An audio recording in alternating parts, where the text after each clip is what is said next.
Hukum Newton. Hukum 1 Newton atau hukum kelembaman, bila sebuah benda dalam keadaan diam, maka benda itu akan tetap diam. Dan bila benda sedang bergerak dengan kecepatan tetap, akan terus bergerak dengan kecepatan tetap. Newton menyatakan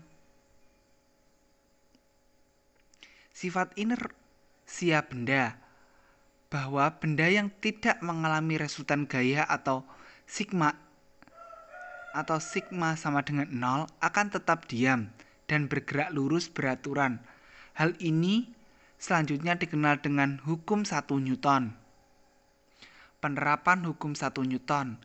Ketika berada dalam kendaraan yang sedang melaju dengan kecepatan, kemudian berhenti secara tiba-tiba, maka supir akan terdorong ke depan. Dorongan ke depan inilah yang menjelaskan kecenderungan benda yang diam akan bertahan untuk diam dan yang bergerak akan bertahan untuk tetap bergerak. Hukum 2 Newton. Apabila resultan gaya yang bekerja tidak sama dengan 0, maka benda tersebut akan bergerak dengan suatu percepatan. Secara matematis, hukum 2 Newton dapat ditulis sebagai berikut. A sama dengan sigma F per M. Keterangan A sama dengan percepatan, sigma F sama dengan resultan gaya, M sama dengan massa.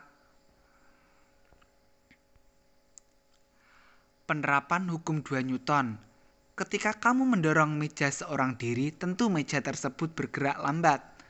Akan beda halnya ketika kamu mendorong meja dengan teman-temanmu, maka meja tersebut akan lebih mudah lagi bergerak. Hal ini terjadi karena gaya yang diberikan terhadap meja oleh kamu sendiri lebih kecil dibandingkan ketika kamu mendorong meja tersebut dengan teman-temanmu. Dengan demikian, meja lebih mudah digerakkan karena percepatannya lebih besar. Hukum 3 Newton atau hukum aksi dan reaksi. Apabila sebuah benda dikenai suatu gaya, maka benda tersebut akan memberikan gaya yang besarnya sama dengan gaya yang diterima, tetapi arahnya berlawanan. Secara matematis, hukum 3 Newton dapat ditulis sebagai berikut. Gaya aksi sama dengan min reaksi. F aksi sama dengan min reaksi.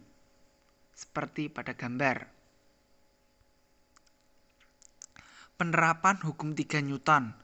Duduk di atas kursi berat badan, tubuh mendorong kursi ke bawah, sedangkan kursi menahan atau mendorong badan ke atas.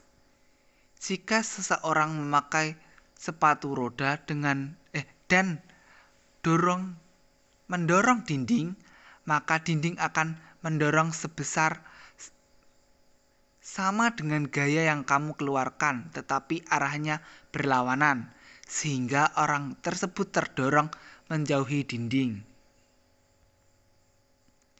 Resultan gaya 1. Gaya-gaya garis dan searah. Besar resultan atau gaya perpaduan adalah jumlah dari gaya-gaya tersebut. Seperti gambar, R sama dengan F1 plus F2.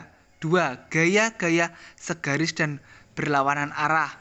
Besar resultan atau gaya perpaduan adalah selisih dari besar gaya-gaya tersebut. Jika kedua gaya yang bekerja sama besar atau resultan sama dengan 0, maka terjadi keseimbangan.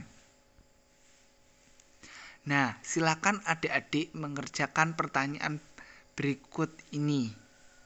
Sekian penjelasan dari saya tentang hukum Newton. Terima kasih.